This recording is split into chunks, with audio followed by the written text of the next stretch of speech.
Próxima pergunta, Daniel Plá. Bem, questão é...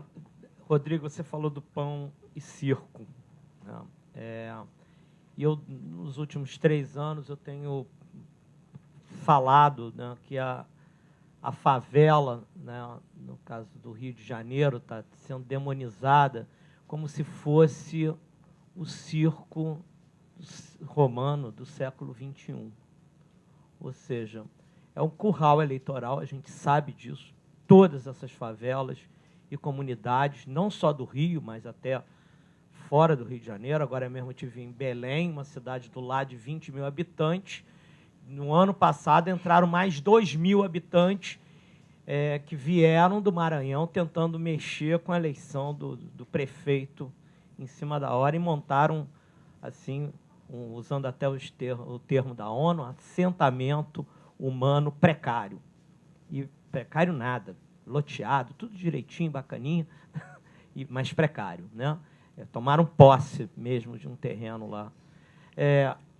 A pergunta é a seguinte: esses currais eleitorais, a gente tem como acabar, tem como resolver, porque o que a gente está vendo o tempo todo, quando não se discute o título de propriedade e se mantém, né, a vulnerabilidade dessas grandes massas, elas ficam dependendo dos nossos políticos, dependendo das promessas e o tempo todo, inclusive, torcendo para uma nova eleição, que quando entram rios de dinheiro, e eu assisti isso, é fantástico. O morro entra em festa, né? E eles se vendem para os políticos de todos os partidos, inclusive, né? É uma habilidade fantástica que essas comunidades têm, né? E a lei não entra lá.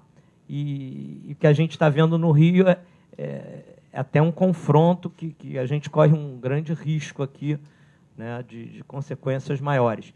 Então, eu gostaria que você, em primeiro lugar, e depois os nossos outros 2 filósofos, né, falasse um pouco sobre essa questão do curral eleitoral e como isso pode mexer com a democracia brasileira, porque o voto vale a mesma coisa. E ainda tem um detalhe: um senador do Maranhão vale o mesmo que um senador de São Paulo, do Rio de Janeiro ou do Paraná. Então, gostaria que a gente falasse sobre isso também. Tá. É difícil responder em um curto espaço de tempo, que eu acho que isso é um dos problemas principais. Acho que na sua própria pergunta tinha parte da resposta, que é o título de propriedade. Hernando de Soto, tivemos há pouco tempo aqui um evento com o Paulo Rabelo de Castro, que está fazendo essa tentativa de levar título de propriedade. Fui eu que trouxe ele para o no Cantagalo, então, excelente trabalho. E eu acho que é por aí que passa parte da solução, né? Agora, vai levar muito tempo, porque, de fato, nós sabemos que interessa a esses políticos manter essa população como dependente, né? Temos a questão aí que você nem mencionou, mas faz parte disso, do curral, que é o Bolsa Família, crescendo e sendo institucionalizado, né? Eu acho que nem precisava, porque que governante que vai pegar a bandeira de desfazer esse programa? Nenhum, é suicídio eleitoral. Então, tende só a crescer esse tipo de coisa. Então, é difícil imaginar uma solução enquanto não tiver um pouco mais de educação. Agora, o problema é que aí vem o outro lado da moeda. Educação dado por quem? Quer dizer, o próprio governo é que educa, entre aspas, a população. Então, é difícil imaginar que não vai ter doutrinação ideológica no lugar de educação propriamente dita. Esse é o primeiro aspecto que me preocupa. Qual educação, né? As pessoas falam de educação como se fosse panaceia e esquecem que existe educação e educação, né? As 2 Alemanhas eram razoavelmente igual ali em termos de educação, uma prosperou, a outra não, porque houve simplesmente uma asfixia total da liberdade individual no lado oriental. Cuba é um país dito aí como educado, entre aspas, e o pior analfabeto é aquele que sabe ler e não lê, já dizia Mário Quintana. Então, eles não têm acesso à educação de fato.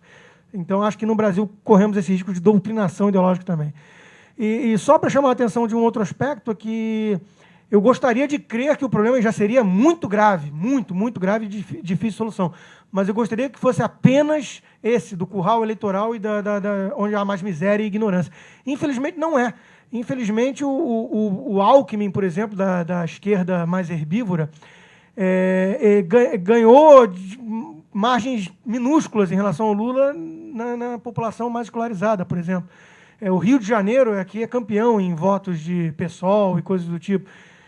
Então, eu me preocupo com isso. O próprio Pão e Circo, eu vi dentro da elite uma reação em relação ao negócio das Olimpíadas, por exemplo. Ótimo, legal, ganhamos. Acho que temos que ver o lado bom disso, temos que lutar para que coisas decentes sejam feitas com essa oportunidade que nos foi dada.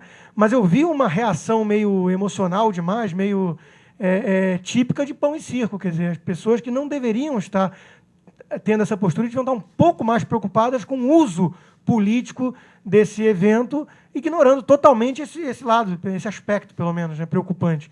Então, eu acho que, infelizmente, o buraco é ainda mais embaixo, porque há o problema de difícil solução dos currais eleitorais e tudo mais, e há também, dentro da própria elite, uma negligência, uma postura passiva diante desse avanço aí do poder do governo, né?